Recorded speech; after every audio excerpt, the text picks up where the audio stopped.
సమయంలోకి వచ్చాము. మనం ఆలస్యం చేయకుండా సమయాన్ని పాస్టమ్ గారికి ఇద్దాము. మన మధ్యలో ఆశా శరణ్ పాస్టమ్ గారు విజయనగరం జిల్లా ఎల్కోట మండలం నుంచి ఉన్నారు. సమయాన్ని పాస్టమ్ గారికి ఇద్దాము. ఆశా శరణ్ పాస్టమ్ గారు వందనాలండి. ఒక పాట పాడి మరి వాక్య సందేశాన్ని అందజేయవలసిందిగా ప్రేమపూర్వక ఆహ్వానము.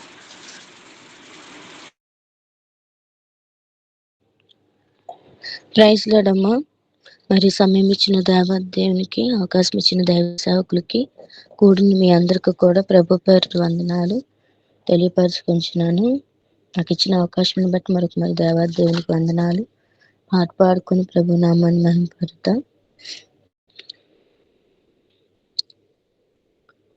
మనసున్న మంచి దేవా, నీ మనసును నాకిచ్చావా, మనసు మలినమైన నాకై మనిషిగా దిగి వచ్చావా. మనసున్న మంచి దేవా, నీ మనసును నాకిచ్చావా, మనసు మలినమైన నాకై మనిషిగా దిగి వచ్చావా. నా మదిని కోవెలగా మలుచుకోవయా, నా హృదిని రారాజుగా నిలిచిపోవయా. నా మదిని కోవెలగా మలుచుకోవయా, నా హృదిని రారాజుగా నిలిచిపోవయా. మనసున్న మంచి దేవా, నీ మనసును నాకిచ్చావా, మనసు మలినమైన నాకై మనిషిగా దిగి వచ్చావా. మనసున్న మంచి దేవా, నీ మనసును నాకిచ్చావా. చెంచల మనసాడించు బ్రతుకు ఆటను, వంచన చేసి నడుపును త్రొప్పు బాటను. చెంచల మనసాడించు బ్రతుకు ఆటను, వంచన చేసి నడుపును త్రొప్పు బాటను. అంతరంగమును పరిశీలించు యేసయ్యా, స్థిర మనసుతో నీ దారిలో సాగనీవయ్యా. అంతరంగమును పరిశీలించు యేసయ్యా, స్థిర మనసుతో నీ దారిలో సాగనీవయ్యా. నా మదిని కోవెలగా మలుచుకోవయ్యా, నా హృదిని రారాజుగా నిలిచిపోవయ్యా. నా మదిని కోవెలగా మలుచుకోవయ్యా, నా హృదిని రారాజుగా నిలిచిపోవయ్యా. మనసున్న మంచి దేవా, నీ మనసును నాకిచ్చావా, మనసు మలినమైన నాకై మనిషిగా దిగి వచ్చావా. మనసున్న మంచి దేవా, నీ మనసును నాకిచ్చావా. హల్లెలూయా. ప్రార్థన చేసుకుందాము. స్తోత్రములు తండ్రి, స్తోత్రం నాన్న. పరిశుద్ధుడా, మహోన్నతుడా, నీకు వందనాలు. ఇదిగో తండ్రి, ఏ యోగ్యత మాకు లేనప్పటికీ నువ్వు ఇచ్చినటువంటి అవకాశమును బట్టి ఇది నాన్న ప్రభా ఇలాగ తండ్రి జరగడానికి నువ్వు కృప చూపించిన విధానం బట్టి వందనాలు, స్తోత్రములు చెల్లించుకుంటున్నాం. ఇంతవరకు పాటలు పాడి తండ్రి నామం మహింపరిచున్నారు ప్రభా. ఇదిగో వాక్యంలోని కొద్ది నిమిషాలను తండ్రి నన్ను వెలుచుండగా సూటిగా తేటగా మా అందరితో మీరు మాట్లాడండి. నీ వాక్యానుసారమైన జీవితాన్ని జీవించే కృపలోనికి మమ్మల్ని నడిపించమని ప్రార్థిస్తూ, మమ్మల్ని మేము తగ్గించుకుంటూ నీ ఆత్మ సహాయం మాకు అనుగ్రహించమని ప్రార్థిస్తూ యేసు నామమును బట్టి వేడుకొని అడుగుచున్నాము తండ్రి. Amen, amen. అందరికీ ప్రైజ్ లార్డ్ అండి. ఇందాక నేను పాడిన పాట ద్వారానే వాక్యాన్ని చెప్పాలని ఆశపడుతున్నాను.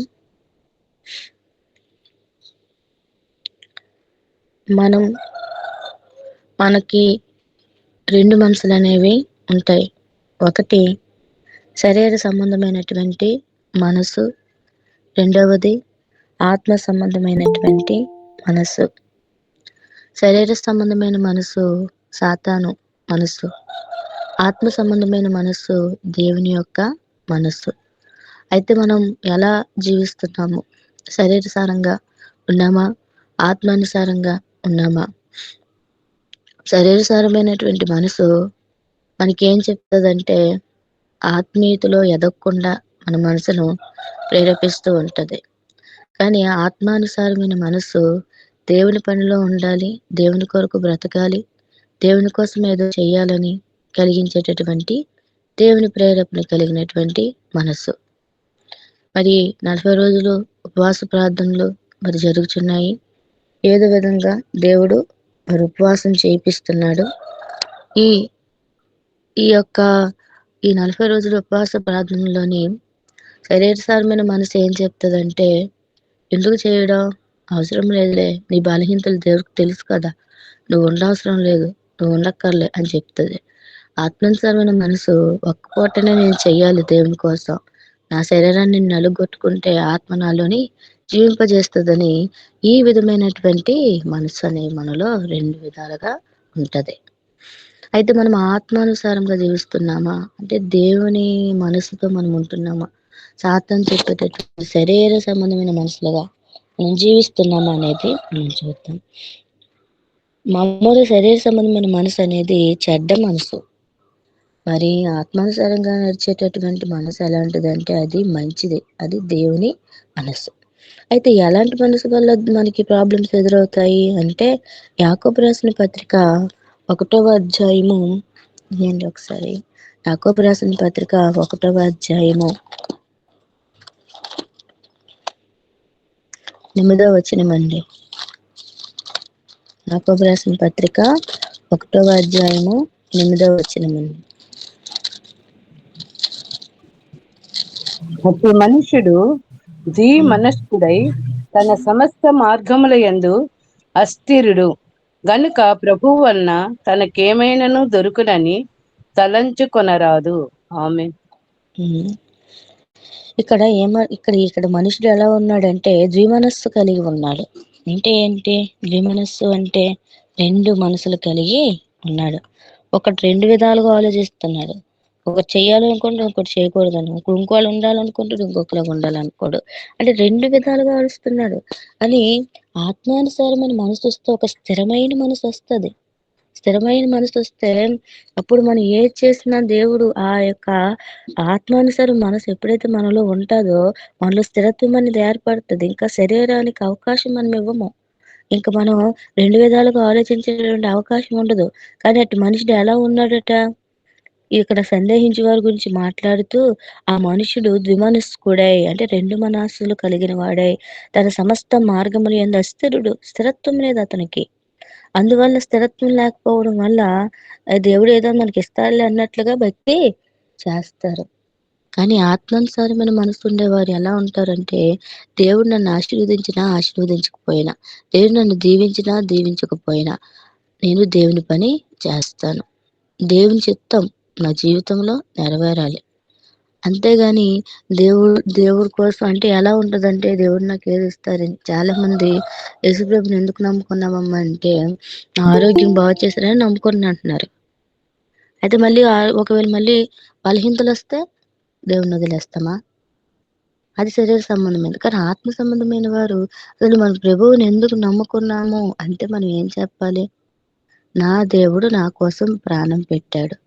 ఈ లోకంలో ఎవరు నా కోసం ప్రాణం పెట్టలేదు. యేసయ్య మాత్రం నా కోసం ప్రాణం పెట్టి తన విలువైన రక్తాన్ని కార్చి నాకేమిచ్చారు? ఆ మోక్షం ఇచ్చారు. ఆ యొక్క నరకం నుంచి నన్ను తప్పించారు. అదే నాకు గొప్ప భాగ్యం అనుకోవాలి. ఇప్పుడు ఈ మతోన్మాదులు ఏం చేస్తున్నారంటే ఇలా ఉండడం వల్ల మనుషులు అంటే క్రైస్తవుల్లో 2 విధాలుగా ఉండడం. ఒకరు దేవుణ్ణి అనుసరిస్తారు, ఒక పక్క లోకానుసారంగా అనుసరిస్తారు. ఒక పక్క 2 మనసులు కలిగి ఉంటారా? ఈ దేవుళ్ళో బానే ఉంది. ఒకళ్ళు బయటికెళ్తే ఎలా ఉంటది? బానే ఉంటది. అంటే వీళ్ళు ఎలా ఉందంటే స్థిరత్వం లేదు. ప్రభువులోకి వచ్చారు గాని మరలా లోకం అనేటటువంటి శరీర సంబంధమైన మనసు వాడిని వెంబడిస్తుంది. దేవుడు ఏదో నాకు ఇస్తారని కొంతమంది వెంబడిస్తారు. మరి కొంతమంది ఆత్మానుసారంగా జీవిస్తారు. దేవుడు నా కోసం ఈ విధానంగా చేశాను. నేను ఆయన కోసం బ్రతుకుతాను. ఎన్ని కష్టాలు వచ్చినా, ఎన్ని శ్రమలు వచ్చినా, ఎన్ని శోధనలు వచ్చినా, ఎన్ని ఇరుకులు వచ్చినా దేవుని కోసమే నేను బ్రతుకుతాను అనేటటువంటి మనసు అలాంటిదంటే ఆత్మానుసారమైనటువంటి మనసు. ప్రభు వాళ్ళు తనకి ఏమైనా దొరికినని కొంతమంది వస్తారు. అందుకనే యేసు ప్రభు వారు అక్కడ 3 రోజులు వీళ్ళు ఉపవాసం చేశారు. అయ్యో పాపం అలిసిపోయారు, వీళ్ళకి భోజనం పెడదామని 5 రొట్టెలు 2 చేపల గురించి చెప్తూ అదే పంచిన తర్వాత యోహాను రాసిన సువార్తలో కూడా మరలా ఆయన వెంబడిస్తారు. అప్పుడు దేవుడు అంటారు, మీరు ఎందుకు వెంబడిస్తున్నారో నాకు తెలుసు, మీరు రొట్టెల కొరకే నన్ను వెంబడిస్తున్నారు. రోజు దేవుడు మనకి ఏదో ఇస్తాడని చాలా మంది వెంబడిస్తూ ఉంటారు. అటు వారు ఎలాంటి వారు? శరీర సంబంధమైన వారు. మీరు క్షయమైనటువంటి ఆహారం కొరకు ప్రయాసపడుచున్నారు. అక్షయమైన ఆహారం ఉంది, నిత్య జీవం కలిగించే ఆహారం నా దగ్గర ఉంది, దాన్ని మీరు వెతకటం లేదు అని చెప్పి చెప్తారు. దేవుడికే తెలుసు మనుషులు ఎలా ఉన్నారనేది. మనుషులు ఈరోజు ఏదో దేవుడి వల్ల నేను ఇవి ఇచ్చేస్తారు, దేవుడు వల్ల అవి వస్తాయి ఇవి వస్తాయి దానికోసం వస్తున్నారే కానీ నిజముగా మనం ఆత్మానుసారంగా జీవిస్తే ఇదే బలహీనతలను పట్టుకొని కొంతమంది అయితే క్రైస్తవుల నుంచి మరలా హిందూయిజంలోని మరలా లాక్కొని వెళ్ళిపోతున్నారు. నేను మొన్న షాప్కి వెళ్ళాను అనమాట. అంటే సెల్ పాయింట్కి వెళ్ళాము. పాతది ఏదైనా సెల్ ఉంటే చూద్దామని వెళ్తే విజయనగరం వెళ్ళాం అనమాట. విజయనగరం వెళ్తే నేను ఎప్పుడు సెల్ పాయింట్కి వెళ్ళినా ఒక బ్రదర్ ఉంటారు అక్కడ. ఆ బ్రదరు ఎప్పుడు సిస్టర్ బాగున్నారని అనేవారు, ప్రెసిడెంట్ చెప్పేవారు. అయితే నేను మరలా వెళ్ళి ఇలా వచ్చేటప్పటికి మళ్ళీ ఆయన పలకరించరికి బొట్టు ఉంది అతని మీద. అంటే ఆ బ్రదర్ మీద బొట్టు పెట్టుకున్నారు, కుంకుమ పెట్టుకున్నారు. అప్పుడు నేను అడిగాను, నాకు మనసు అస్సలు ఉండబెట్టలే, దేవుడు ప్రేరేపిస్తున్నారు. అప్పుడు నేను వెంటనే, బ్రదర్ మీరు బొట్టు పెట్టుకున్నారంటే, అదే కుంకుమ పెట్టుకున్నారంటే మీరు క్రిస్టియన్స్ కదా అంటే, అవును కానీ ఇప్పుడు నేను హిందువులోకి మారిపోయాను అంటున్నారు. ఏమి అని అడిగాను. ఏమని అడిగితే అతను ఏమి లేదు మా పేరెంట్స్ ఒప్పుకోలేదు అంటే, పేరెంట్స్ ఒప్పుకోకపోవడం అంటే కుటుంబం అంతా ప్రభుని నమ్ముకున్నారు కదా అంటే, లేదు ఇలా మళ్ళీ మారిపోయాము అంటే, మీరు యేసు ప్రభు వారి గురించి మీకు తెలుసా? అసలు మన హిందూ నుంచి ఎందుకు క్రిస్టియన్స్ లోనికి వచ్చాము? యేసు ప్రభు వారు నిజమైన దేవుడని, ఆయన తప్ప వేరొక దేవుడు లేడని, ఆయనలోనే రక్షణ ఉందని, ఈ లోకంలో దేవుడు నమ్మబడినవాడు ఎవరు సరైన విధానములు లేరు, యేసు ప్రభు వారు మాత్రమే నిజమైన దేవుడని తెలుసుకున్నటువంటి, అంత సత్యాన్ని తెలుసుకున్నటువంటి మీరు మళ్ళీ అసత్యంలోనికి ఎలాగెళ్తారు అని అడిగేసరికి నేనేమి చేయలేనండి, మరి మా పేరెంట్స్ చెప్పారు అని. మరి ప్రభువుని నమ్ముకోక మునుపు, బాప్తిజం తీసుకోక మునిపే కదా అన్నిటిని విడిచిపెట్టే కదా ప్రభువులోకి వచ్చి, అన్ని చెప్పిన తర్వాత కదా వచ్చాం. మరలా అలా ఎలా వెళ్తారండి మీరు? ఒక మాట మాత్రం చెప్తాను, కానీ దేవుడు తీర్పు దినాన్ని మాత్రం ఖచ్చితంగా దేవుడు మిమ్మల్ని లెక్క అడుగుతారు, అది మీరు చూసుకోండి అని చెప్పేసి వచ్చేసరికి చాలా వేదన అనిపించింది. నిజంగా ఒక మాట చెప్తున్నానండి, దేవుని కోసం బ్రతకాలి, శరీర సంబంధంగా కాకుండా ఆత్మానుసారంగా జీవించేవారు మరలా వెనకడుగు వేయరండి. ఎన్ని కష్టాలు వచ్చినా, ఎవడేన్ని చెప్పినా మీరెన్ని చెప్పుకోండి, నా దేవుని యొక్క గొప్పతనం నాకు తెలుసు. అయ్యో నువ్వు ఇందులో ఉన్నా కూడా కష్టాలు అనుభవిస్తున్నావు, ఎందుకు మరలా ఇట్రా అంటే, కష్టాలు అనుభవిస్తే అని చెప్పి ధైర్యంగా వాళ్ళ దగ్గర ఎదుర్కోవాలి. ఎలాంటి వారు అంటే శరీర సంబంధమైన వాళ్ళు. దేవుడు ఏది ఇవ్వకపోతే దేవుడిని విడిచిపెట్టేసి మరలా లోకంలో కలిసిపోతున్నారు. ఇలాంటివి చాలా చూస్తున్నాం, అంత దారుణమైన పరిస్థితులు. సరైన భక్తి విధానం చేసేవారు, నిజంగా ఆత్మానుసారంగా జీవించేవారు, దేవుని మనసు కలిగిన వారు మరలా వెనకడుగు వేయడం అసాధ్యం. ఎందుకు ఇతర స్థిరత్వం లేదు. ఇది కావాలి, ఒక పక్క అది కావాలి, దేవుడు నాకు ఏదైనా ఇస్తాడేమో, దేవుడి వల్ల ఏమైనా దొరుకుతుందేమో అనుకునేటటువంటి శరీర సంబంధమైనటువంటి మనుషులు, అట్టివారు దేవుని చిత్తాన్ని నెరవేర్చేవారు కాదు, ఇంకనూ దేవుని బాధపరిచేటటువంటి వారనమాట. ఈ ద్విమనస్సు అనేది మనలో ఉండకూడదు. ఇది ఎన్ని ఆలోచనలు ఉంటాయి, పక్కన చెప్తుంది ఒకదాయి, నేను అందులో నుంచి వచ్చేసిన తర్వాత ఇప్పుడు బాగుందండి, నాకు ఇప్పుడు బాగుంది, ప్రశాంతంగా ఉందనగానే ఈ శరీర సంబంధమైన మనసు కలిగిన స్త్రీ ఏం చేస్తుంది, ఇలాగ బాగుందా అనే ఆలోచన కలిగిస్తారు. ఎవడు ఇదంతా కలిగించిన వాడు ఎవడంటే దుష్టుడైనటువంటి సాతాను. శరీరంలో పుట్టిస్తాడు, శరీర సంబంధమైన మనసును కలిగిస్తాడు. దేవుడు చెప్పినప్పటికీ కూడా కొంతమందికి వినరు. అంటే ఈ కృప తొలగిపోద్ది. సొలొమోనుకి ఎన్నిసార్లు దేవుడి దర్శనం ద్వారా మాట్లాడినప్పటికీ కూడా వినలేని పరిస్థితి. అందుకే చివరిగా దేవుడు ఇంకా తన కృపను గమనించేస్తారు. ఆ కృపను దూరం చేస్తే ఇలాగే భ్రష్టత్వం అనేది సంభవిస్తుంది. గమనించలేని పరిస్థితుల్లో ఉన్నారు. వీళ్ళందరూ ఎలాంటి వారంటే గాలికి ఎగిరిపోయే పొట్టి లాంటి వారు. ఎక్కడ గాలి వస్తే అక్కడ కొట్టుకుపోయేటటువంటి శరీర సంబంధమైన వారు. మనం ఎన్ని పరిస్థితులు ఎదురైనప్పటికీ మనకి ఎంతమంది ఎన్ని చెప్పినప్పటికీ, ఎన్ని బోధలు మనకు ఎదురైనప్పటికీ, మన బోధ యందు, సహవాసమందు, పెట్టే విరుచుటి యందు, ప్రార్థన చేయటి యందు ఎడతెగక మనం ఉండాలి. బోధలు కూడా చాలా తారుమారు అయిపోతున్నటువంటి బోధల్లో మనం సరైన విధానంలో నడవాలి. దుష్టుడు ఎవరిని మృంగదుమాని గర్జించే సింహంగాని ఎదురు చూస్తూ శరీర సంబంధమైన వాళ్ళు కనుక అనేకులు భక్తిగా ఉన్న వాళ్ళే భక్తిని కోల్పోయే పరిస్థితుల్లో ఉన్నారు. జాగ్రత్తగా ఉందాం. దుష్టుడు ఏలుబడులు ఎవ్వరూ మగిపోకుండా, ప్రభా నా మనసులో ఒకళ్ళు నీకు విరోధముగా 2 మనసులు పనిచేస్తున్నాను, నన్ను క్షమించు అయ్యా. నీ మనస్సును నాకు ఇవ్వు తండ్రి. నీ ఆత్మానుసారమైన మనసు నాకు ఇవ్వు. శరీరం అనేది నాలో పనిచేయకూడదయ్యా. సజీవ యాగంగా నా శరీరాన్ని నీకు అప్పగించుకుంటున్నానయ్యా అని మనం దేవునికి ప్రార్థించేవారుగా ఉండాలి. హల్లెలూయా. అందుకనే 1 రాజుల గ్రంథము 18వ అధ్యాయము 21వ వచనం తీయండి. అక్కడ ఏం చెప్తారో ఒకసారి చూద్దాము. 1 రాజుల గ్రంథము 18వ అధ్యాయము 21వ వచనము.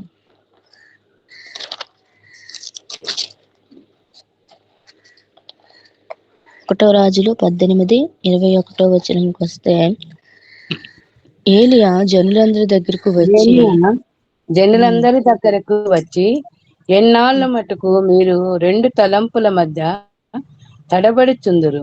యెహోవా దేవుడైతే ఆయనను అనుసరించుడి, బయలుదేవుడైతే వారిని అనుసరించుడని ప్రకటన చేయగా, జనులు అతనికి ప్రత్యుత్తరముగా ఒక మాటైనను పలుకక పోయిరి. ఆమె. ఓకేనా. ఇక్కడ చూసారండి, ఏలియా అంటున్నారు జనులందరి దగ్గరికి వచ్చి, ఎన్నాళ్ళు మట్టుకు ఎన్ని సంవత్సరాలు అయిపోతుంది, ఎన్నాళ్ళు మీరు అలా 2 తలంపులు అంటే 2 మనసులు కలిగి ఉంటారు? ఎందుకు అలా తడబడుతున్నారు? ఎందుకు ఒకటి లోకం కావాలంటున్నారు, ఒకడు దేవుడు కావాలంటున్నారు, ఒకడు యేసయ్య అంటున్నారు, ఒకడు బయలుదేవత అంటున్నారు. ఏంటి మీ పరిస్థితి ఏంటి? ఎన్నాళ్ళ మధ్య మీరు 2 మనసులతో 2 తలంపులతో తడబడతారు? చెప్పండి. యెహోవా దేవుడైతే ఆయన అనుసరించండి, బయలుదేవుడైతే ఆయన అనుసరించండి అని చెప్పేసి ఒక రోషంతో నిలబడ్డాడట. ఎవరు? ఏలియా. నా దేవుడు జీవం కలిగిన దేవుడని అక్కడ ప్రూవ్ చేయడానికి అక్కడ కట్టెలు పేరుస్తారు.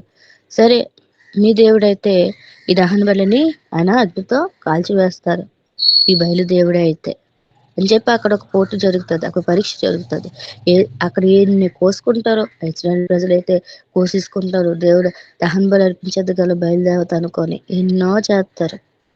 కానీ ఏలియా మాత్రం ప్రార్థన చేయగా దహన బలిని దేవుడు మరి తీసుకువెళ్తారంటే దేవుడు జీవం కలిగిన దేవుడు. కానీ ఆ జీవం కలిగిన దేవుడిని నమ్మినప్పటికీ కూడా వీళ్ళు ఇంకా నువ్వు 2 మనసులు కలిగి ఉన్నారు. అందుకే ఏలియా కోపం వచ్చింది. ఇంకెంతకాలం మీరు అస్తారోత్ దేవతలను, అన్య దేవతలను మనసులో ఉంచుకుంటారు? యెహోవా దేవుడని తెలిసినప్పటికీ కూడా మరలా మీరు ఇలాగే ఉన్నారు కాబట్టి మరలా అంటున్నారు, 2 మనసులతో మీరు ఉంటున్నారు. చెప్పి అక్కడికి ఏలియా గారే నిజమైన దేవుని కలిగి ఉన్నటువంటి విధానం చెప్తారు. అప్పుడు వాళ్ళు బుద్ధిహీనంగా ఉన్నారు. ప్రజలు ఎలా ఉన్నారట? బుద్ధిహీనంగా ఉన్నారు. కరిమేర పర్వతం దగ్గర 2 మనసులు కలిగి ఉన్నాడు. అంటే ఏది చేయాలో ఏం చేయలేదో, ఇది ఇందులోకి వెళ్ళిపోతామో అది కావాలి, అక్కడికి వెళ్ళిపోతే ఇది కావాలి, దేవుడి దగ్గర ఏది దొరికితే దేవుడి దగ్గరికి వచ్చేస్తారు, దేవుడి దగ్గరికి ఏదైనా దొరకకపోతే మరలా లోకంలోనికి వెళ్ళిపోతారు. ఇటువంటి 2 మనస్సులు కలిగిన వారుగా, ద్విమనస్సు, 2 తలంపులు, ఇలాంటి మనస్సు దేవునికి ఇష్టం లేనటువంటి మనస్సు. అందుకనే ప్రకటన గ్రంథంలోనే 3వ అధ్యాయం 15-16 వచనంలో అంటారు, నువ్వు చల్లగానూ లేవు, వెచ్చగానూ లేవు. అంటే నువ్వు లోకానుసారంగా బ్రతకట్లేదు, నా చిత్తానుసారంగా నువ్వు జీవించట్లేదు. 2 మనసులుగా ఉన్నావు, అంటే 2 విధాలుగా ఉన్నావు. నులివెచ్చగా ఉన్నావు, నువ్వు చల్లగానేను లేవు, వెచ్చగానేను లేవు. ఉంటే చల్లగా ఉండు, వెళ్ళిపో లోకంలోకి, లేదా నాలో తినంగా ఉండు. నులివెచ్చగా ఉన్నావు కాబట్టి నా నోట నుంచి నిన్ను ఉమ్ము వేయని ఉద్దేశించున్నాను. ఆ ఉమ్ము వేయలేదండి. ఉమ్ము వేయని ఉద్దేశించానంటే అర్థం ఏంటి? మనకు ఒక అవకాశం ఇస్తున్నాడు. ఇప్పటికైనా నీలో ఆత్మానుసారమైన విధానం పనిచేస్తుందా? ఆ శరీర సంబంధమైన నీ యొద్ద నుంచి తీసివేయి. ఆత్మానుసారంగా జీవిస్తే నువ్వు ఏమలుగా ఉంటావు? వెచ్చగా ఉంటావు. నిలువెచ్చని స్థితిలో ఉండవు. నిండు మనసులు కలిగి ఉండవు. అందుకే మన మనసు ఎలా ఉండాలంటే, మన మనసు ఎలా ఉంచాలట చూద్దాం. యోబు గ్రంథము 11వ అధ్యాయము 13వ వచనము. యోబు గ్రంథము 11వ అధ్యాయము 13వ వచనము. మన మనసుని ఎలా ఉంచాలట?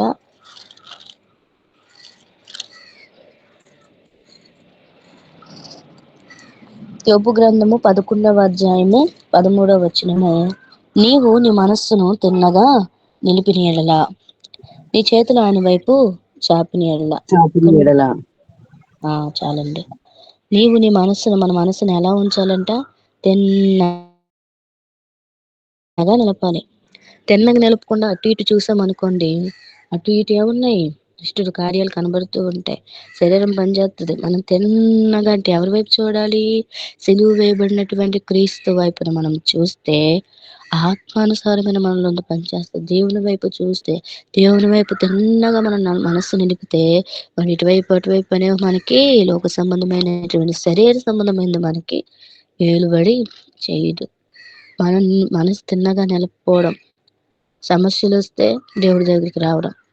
సమస్య తీరిపోయిన తర్వాత మరలా ప్రార్థన చేయడం మానేయడం, మళ్ళీ ఉపవాసం చేయడం మానేయడం, మళ్ళీ దేవుని సన్నిధికి వెళ్ళడం మానేయడం, మరలా లోకంలో కలిసిపోవడం, లోకంలో కూడినటువంటి అల్లరితో కొన్ని ఆటపాటల వైపు, లోక సంబంధమైనటువంటి లోక మర్యాదలను అనుసరిస్తూ, ఆ తర్వాత మరలా దానికి వచ్చిన అవి చేసిన తర్వాత వచ్చేటటువంటి మళ్ళీ ప్రభావం మరలా దొరుకుకోవడానికి మరలా ప్రభు సన్నిధికి వచ్చి ప్రార్థించడం. ఇలాంటి సంబంధమైనటువంటి రెండు మనసులు మనలో ఉండకూడదు. క్రీస్తు సిలువ వేయబడినటువంటి క్రీస్తు వైపు ఆ మనస్సును మనం తిన్నగా నిలిపితే దేవుడు మనల్ని నడిపిస్తారు. మనకి ఏదైనా వస్తే మనం ఏమనేస్తాము? దేవుడే నాకు శోధన కలిగించారు అంటాం. అసలు యాకోబు రాసిన పత్రికలో అంటారు, దేవుడు ఎవరిని శోధన శోధించడట. మన స్వకీయ దురాశలు చెప్పిన మనకు వస్తాయట శోధనలో. దేవుడు నన్ను శోధించాడని చెప్పేసి మనం అనుకుంటాం.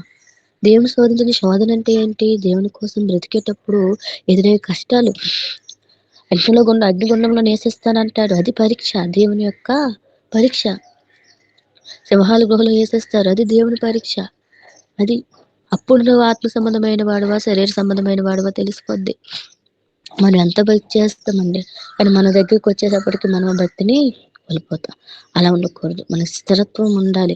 మనకి ఎన్ని చేద్దామని ఎన్ని జరిగినా మనం ప్రభువుని మాత్రం విడిచిపెట్టకుండా స్థిరత్వం కలిగిన వారుగా ఉంటే ఆ ఆత్మ సంబంధమైనటువంటి మనస్సును దేవుడు మనకు స్థిరత్వాన్ని కలిగిస్తారు. అప్పుడు దేవునిపై మనం తిన్నగా మనసు నిలుపుతాం. మన మనసు ఎలా ఉండాలంట? తిన్నగా నిలపాలి. దేవునికి మనకి మహిమ కలుగును గాక. మెన్ రోమపత్రిక 8వ అధ్యాయంలోని అక్కడ క్లియర్ గా ఎలా ఎలా ఉన్నాయో శరీర సంబంధమైన వారు, ఆత్మ సంబంధమైన వారు ఎలా ఉన్నారు అనేది క్లియర్ గా అక్కడ ఉంటుందండి. రోమపత్రిక 8వ అధ్యాయము, రోమపత్రిక 8, 5, 6 వచనాలు. శరీరానుసారులు శరీర విషయముల మీద మనస్సు నింతురు, ఆత్మానుసారులు ఆత్మ విషయముల మీద మనస్సు నింతురు. శరీరానుసారమైన మనస్సు మరణము, ఆత్మానుసారమైన మనస్సు జీవమును సమాధానమునై ఉన్నది. ఏలయనగా ఆమెన్మా చెప్పండి ఇంకా ఉందా? ఏలయనగా శరీరానుసారమైన మనస్సు దేవునికి విరోధమై ఉన్నది. అది దేవుని ధర్మశాస్త్రమునకు లోబడదు, ఏ మాత్రమును లోబడ నేరదు. కాగా శరీర స్వభావము కలవారు దేవుని సంతోషపరచ నేరరు. దేవుని ఆత్మ. ఆమేన్. చూసారండి, ఇక్కడ 2 రకాలైనటువంటి మనసుల గురించి చెప్పారు. శరీరసారమైన మనసులు ఎలా ఉంటారంటే, శరీర విషయముల మీద మనసు ఉంటారు. అంటే ఎలా జీవించాలి, నేను ఎలా బ్రతకాలి, నా పరిస్థితి ఏంటి అనుకుంటూ ఉంటారు. మనం ప్రభువు ఆయన నమ్ముకున్న వారిని ఆయన విడిచిపెడతారా? ఆయన ఎప్పుడు కూడా వారిని విడిచిపెట్టరు. కానీ మనం ఈ లోక సంబంధమైన ఈ లోకంలో ఇహలోక సంబంధమైన వారితో ఆలోచిస్తూ ఏం బతుకు అనుకుంటూ ఆలోచిస్తూ ఉంటాము. శరీర సంబంధమైన వారు శరీర విషయంలోనే మనసిస్తారు. ఆత్మానుసారులు దేవుని సన్నిధిలో నేను ఎలా ఉండాలి, దేవుని వాక్యానుసారంగా నేను జీవిస్తున్నాను లేదా, ఆయన రాజ్యము నువ్వు వెళ్ళాలి, ఆయన కోసం నేను బ్రతకాలి. ఇన్ని ఇబ్బందులు ఎదురైనప్పటికీ, ఎవరు మనం ఎంత ఇదైనప్పటికీ దేవుని విడిచిపెట్టుకుని నేను జీవించాలి. ఎందుకంటే ఆయన నాకు నిత్యరాజ్యాన్ని ఇస్తాడు, ఆయన నాకు జీవ కిరీటాన్ని ఇస్తాడు. దానికోసమే నేను బ్రతుకుతున్నాను. అదేంటట? పై నుండి వాటిపై మనస్సు. భూ సంబంధమైన వారు ఎలాంటి వారు? శరీర సంబంధమైన వారు. ఆత్మానుసారులు ఎలాంటి వారు? పైనుండి వాటిపైనే మనస్సు పెడతారు. కానీ శరీర సంబంధమైన మనస్సు అట మరణము. అది మరణానికి త్రావ. కానీ ఆత్మానుసారమైన మనస్సు నిన్ను జీవంలోనికి సమాధానకరమైనటువంటి జీవితాన్ని నీకు ఇస్తుంది. ఇక్కడ మనకు ఆనందమే. ఇక్కడ భూ సంబంధమైనది మనం అడుగుతున్నాం, కానీ స్థిరంగా నువ్వు శరీర సంబంధమైన వారిగా ఉండకుండా ఆత్మానుసారంగా నువ్వు జీవిస్తే ఈ భూ సంబంధమైనటువంటి ఈవులను కూడా దేవుడు అనుగ్రహిస్తాడు. తర్వాత ఈ భూలోకాన్ని విడిచిపెట్టిన తర్వాత ఏమిస్తాడు? పరలోకములో ఆ నిత్య జీవాన్ని కూడా మనకు అనుగ్రహిస్తాడు. ఇంత స్థిరత్వం కలిగి దేవుల్లో ఆత్మానుసారంగా జీవిస్తే, మరి శరీరానుసారమైనటువంటి మనస్సు కలిగిన వారికి అట్లా దేవుడు అసలు విరోధంగా ఉంటాడు. ఎందుకు? దాని వాక్యానుసారంగా నువ్వు జీవించటం లేదు కాబట్టి, రెండు మనసులు కలిగి ఉంటున్నావు కాబట్టి, నువ్వు ఏమాత్రం దేవునికి లోబడటం లేదు కాబట్టి. అది ఆత్మానుసారంగా నడిచే వారికి దేవుని ఆత్మ ఉంటుంది. అందుకే దేవుని ఆత్మ మనలో ఉంటే మనం ఎలా ఉంటామో ఇంకా శరీర సంబంధమైన వారికి ఉండం, ఆత్మానుసారంగా ఉంటాము. కాబట్టి మనం పరిశీలించుకుందాము. ఇంతవరకు నేను కొన్ని విషయాల్లోనే ఎవరో చెప్పిన మాటల్లో ఒక్కొక్కసారి నేను తడబడుతూ ఉంటున్నాను. లోకం వైపు మనసు వెళ్తుంది, శరీర సంబంధం అనేది నన్ను పనిచేస్తుంది, నన్ను క్షమించు, ఈ శరీర సంబంధమైనది నీకు విరోధం అంటున్నావు. నేను ఆ విధంగా ఉండకూడదయ్యా. ఆత్మానుసారంగా స్థిరంగా తిన్నగా నా మనసు నేను ఉండాలి.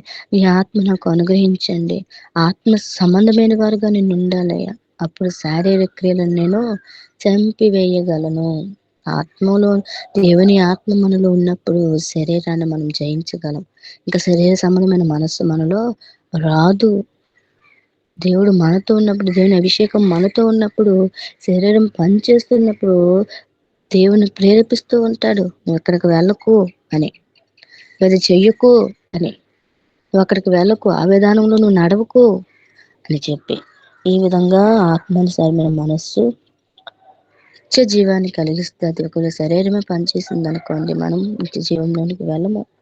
కాబట్టి మనం ఆత్మానుసారంగా జీవించి దేవుని ఆత్మను మనం పొందుకున్న వారుగా ఉంటే అప్పుడు ఆయనను సంతోషపరిచేవారుగా ఉంటాము.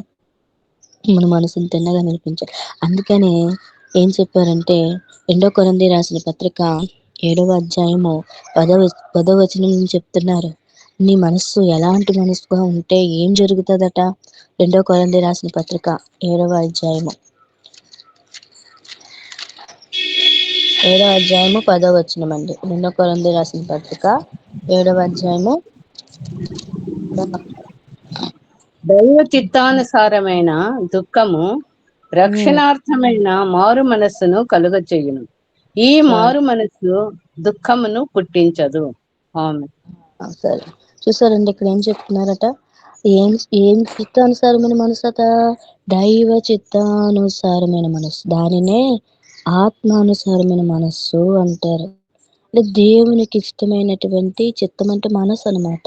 దేవునికి ఇష్టమైనటువంటి మనస్సు కలిగిన వారికి అలాంటి ఆ దైవ చిత్తానుసారమైన దుఃఖం ఉంటది. ఒక దుఃఖం ఉంటది. అయ్యో, ఆ ఆత్మానుసారమైన జీవించేవారు మనసు ఎలా ఉంటదంటే దుఃఖము. ఏ దుఃఖము? ఈ లోక సంబంధం కోసం ఏడడం గురించి కాదు. అయ్యో, నశించిపోతున్నారే, అయ్యో వాళ్ళు ఇంత అజ్ఞానంలో ఉన్నారే, ఇంక అంధకారంలో ఉన్నారు, యేసయ్య వారిని రక్షించండి అని ఆ దైవ చిత్తానుసారమైన మనస్సు కలిగినటువంటి నీవు, ఆ విధంగా ప్రార్థిస్తున్నటువంటి నీవు ఆ దుఃఖమట ఎవరి గురించి అయితే చేస్తున్నావు ఆ రక్షణార్థమైనటువంటి మారు మనసు వాళ్ళని కలిగిస్తుంది. మారు మనసును కలిగించి వారిని దేవుని సన్నిధికి నడిపిస్తుంది. దైవ చిత్తానుసారమైన దుఃఖమట రక్షణార్థమైనటువంటి మారు మనసును కలుగజేయును. ఈ మారు మనసు దుఃఖమును అసలు పుట్టించదు. ఏ దుఃఖం పుట్టించదు, శరీర సంబంధమైన దుఃఖాన్ని పుట్టించదు. ఆత్మ సంబంధం అంటే నశించిపోతున్న వారు దుఃఖము నశించిపోతున్న ఆ దుఃఖం వేదన నీలో కలుగుతుంది. ఏమి తిందామా, ఏమి ధరించుకుందామా, ఏమి కొట్టుకుందామా అని కాకుండా ఏం కలుగుతుందట, దేవుడు నాకు ఇచ్చినటువంటి ఈ రక్షణ, నేను పొందుకున్నటువంటి ఆనందమును, ఆత్మానుసారమైనటువంటి ఈ మనస్సును ఇంకా అనేకులు పొందుకోవాలి. వారి గురించి నీకేం వస్తుందట, వేదన కలుగుతుంది. ఇర్మియా గారు నా కన్నీళ్ళు ఓటగా ఉందని ఆయన ప్రార్థన చేస్తారు. అంతే విధంగా అలాంటి చిత్తానుసారమైన మనసు కలిగి ఉండాలి. అప్పుడు దేవుడు ఒక మాట చెప్పినారు చివరిగా, యెహెజ్కేలు గ్రంథం 11:19 వచనాలు. యెహెజ్కేలు గ్రంథము 11:19 వచనాలు.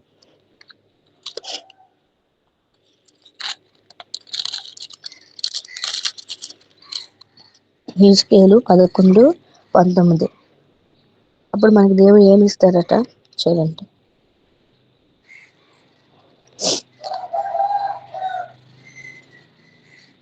యెహెజ్కేలు 11:19 వచనము చదువుతున్నాను. వారు నా కట్టడలను నా విధులను అనుసరించి గైకొనున్నట్లు నేను వారి శరీరంలో నుండి రాతి గుండెను తీసివేసి వారికి మాంసపు గుండెను ఇచ్చి వారికి ఏక మనస్సు కలుగజేసి వారి యందు నూతన ఆత్మ పుట్టింతును. ఆమె చూసారండి. ఇంకా చివరికి ఏం చెప్తున్నారంటే, వారు నా కట్టడాలను అనుసరిస్తే, నా విధులను గైకుంటే, నేను వారి శరీరం నుండి ఏం తీసేస్తున్నాను, రాతి గుండెను తీసివేసి ఏమిస్తున్నారట, మాంసం హృదయాన్ని ఇస్తారు.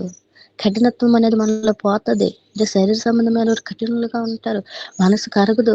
ఏ పని చేయాలన్నా దుష్టుడే వాళ్ళు పని చేస్తారు కాబట్టి దేవుడు పని చేయడానికి ఒప్పుకోడు.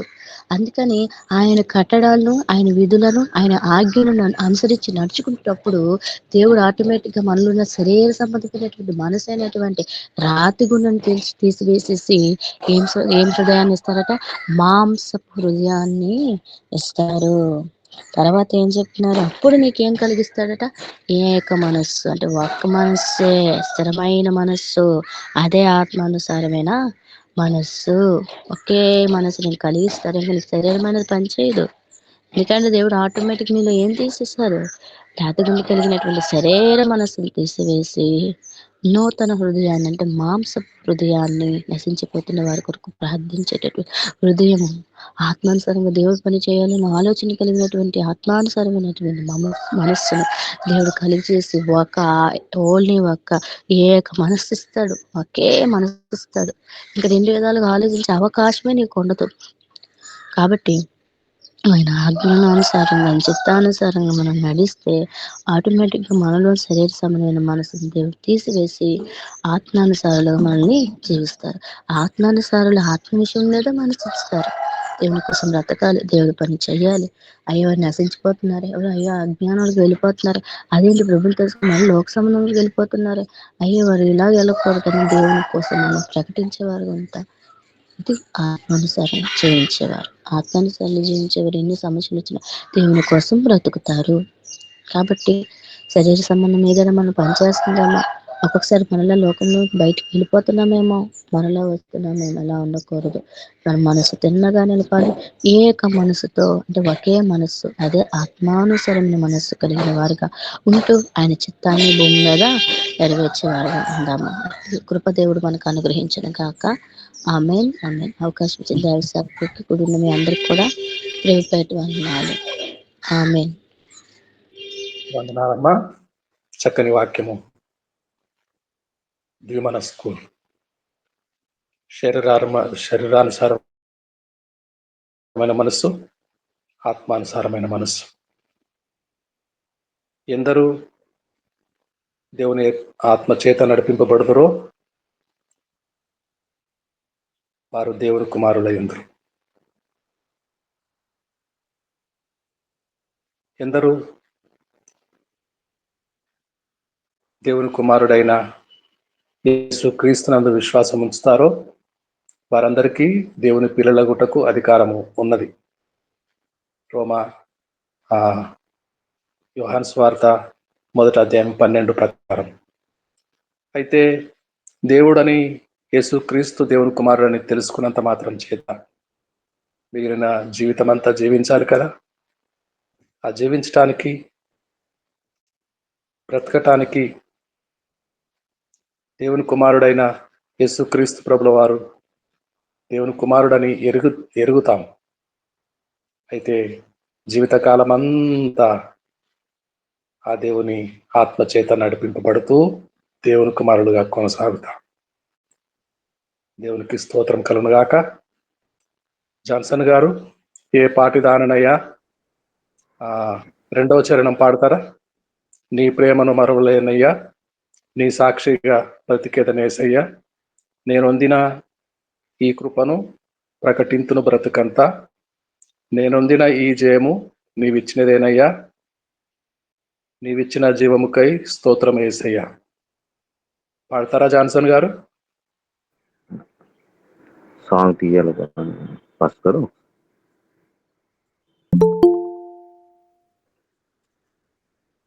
తీయండి. 2వ చరణం. నీ ప్రేమను మరవలేనయ్యా, నీ సాక్షిగా బ్రతికేదనేసయ్యా, నేనొందిన ఈ కృపను ప్రకటింతును బ్రతుకంతా, నేనొందిన ఈ జయము నీవిచ్చినదేనయ్యా, నీవిచ్చిన జీవముకై స్తోత్రం యేసయ్యా.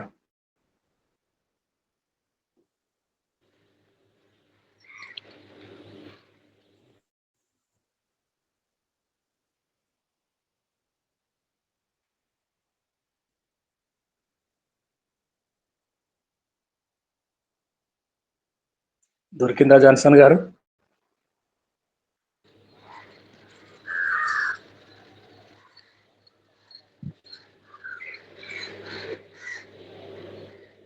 మాస్టర్ గారు మీరు పాడతారా? పాడుతానండి. దొరికిందో లేదో జాన్సన్కి పాడమంటారా? పాడండి అమ్మా.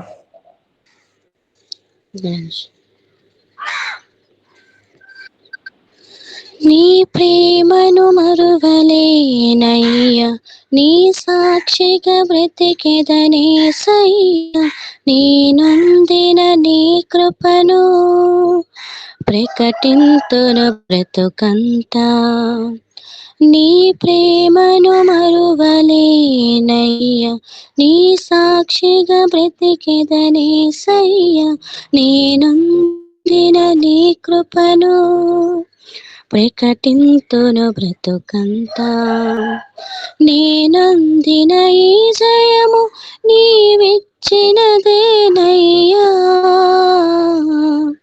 నీవిచ్చిన జీవముకై స్తోత్రము యేసయ్యా, ప్రేమించే ప్రేమమయుడా, నీ ప్రేమకు పరిమితులేవి, కృపచూపు కృపగల దేవా, ఏది లేదు. ఏ పాటి దాననయా నన్నింతగా హెచ్చించుటకు, నేనెంతటి దాననయా నాపై కృప చూపుటకు, నా దోషము భరించి నా పాపము క్షమించి నన్ను నీలా మార్చుటకు కలువరిలో మరణించి, ప్రేమించే ప్రేమమయుడా, నీ ప్రేమకు పరిమితులేవి, కృపచూపు కృపగల దేవా, నీ కృపకు సాటిది. దేవునికి మహిమ కలుగును గాక. మరొకసారి చక్కని వాక్యం ద్వారా మన మధ్యలోకి వచ్చిన ఆశాశ్వరం పాస్టర్ గారికి మరొకసారి ధన్యవాదములు, కృతజ్ఞతలు తెలియజేస్తున్నాను. గాడ్ బ్లెస్ యు అమ్మా. నిన్ను ఎస్కోట ప్రాంతంలో మీరు చేస్తున్న సేవను దేవుడు బహుగా చేయనుగాక. గాడ్ బ్లెస్ యు అమ్మా. ఇప్పుడు ప్రభు నేర్పిన ప్రార్థన చెప్పుకుందామండి. ప్రభు నేర్పిన ప్రార్థన. పరలోక మా తండ్రి, నీ నామం పరిశుద్ధపరచబడును గాక, నీ రాజ్యం వచ్చును గాక, నీ చిత్తం పరలోకమందు నెరవేర్చుచున్నట్లు మానదిన ఆహారం నేడు మాకు దయచేయండి. మానస్తులను మేము మారుడు క్షమించము, మమ్మల్ని శోధనలో కీడు నుండి రక్షించము. ఎందుకంటే రాజ్యం నిరంతరము నీవే అయి ఉన్నావు తండ్రి. ఆమేన్. ఆమేన్. తండ్రి అయిన దేవుని ప్రేమయు, క్రీస్తు ప్రభుల వారి కృపా కనికరములు, వాత్సల్యము, పరిశుద్ధాత్మ దేవుని అన్యోన్య సహవాసము ఇది మొదలుకొని సార్వత్రిక సంఘములన్నితో సకల పరిశుద్ధులకు, లుకింగ్ అంటూ జీసస్ దినము మానక వెంబడించుతున్న వారి కుటుంబములన్నిటికీ, సేవలన్నిటికీ, సంఘములన్నిటికీ సర్వదా సదాకాలము తోడై ఉండును గాక. ఆమేన్. ఆమేన్. ఆమేన్. అందరికీ వందనాలండి. కూడి వచ్చిన అందరికీ వందనములు. అందరికి వందనాలండి. అందరికీ వందనములు. ఆశా శరణ్ గారు మరొకసారి దేవుడు మిమ్మల్ని దీవించును గాక. తెలుగు సభ ఇంతటితో ముగించుకొని హిందీ సభలోనికి వెళ్తున్నాము. आइए हमारे बीच में पास्टर विश्वनाथ प्रसाद जी जगदीशपुर बिहार से